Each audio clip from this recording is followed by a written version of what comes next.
राज्य सरकार नुआ बजेट केउ विभाग को केते मुख्यमंत्री कले उपस्थापना। अर्थ विभाग संभाळिबा मुख्यमंत्री मोहन माझी शुक्रवार दिन ओडिशा विधानसभा चलित आर्थिक वर्ष 2025-26 पर 17,440 कोटी टंकार अतिरिक्त बजेट उपस्थापना करछंती। 2025-26 पर मुख्य बजेट रे 2.90 लाख कोटी टंका व्यय बराद होइतबा बेले अतिरिक्त बजेट रे मुख्यतः स्वास्थ्य, शिक्षा, सामाजिक सुरक्षा एवं सहरांचल भित्तिभूमि क्षेत्र में चलुवा प्रमुख योजना गुड़ी पांठी योजना दिया दिज्व। सुभद्रा योजना 295 कोटी व्यय अटकल।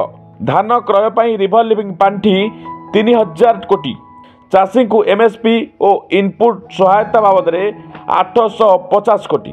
चाषी ऋण सुध छाड़ समवाय बैंक पैक्स को 300 कोटी।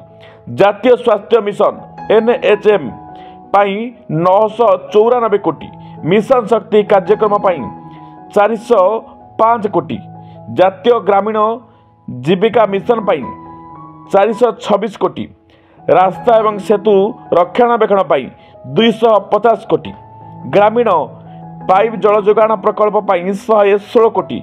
जातीय विपद प्रसन्न पांठी 171 कोटी। पंचायत राज संस्था गुड़िक 164 कोटी व्यय अटकल होइछि। ब्यूरो रिपोर्ट, प्रभाव न्यूज।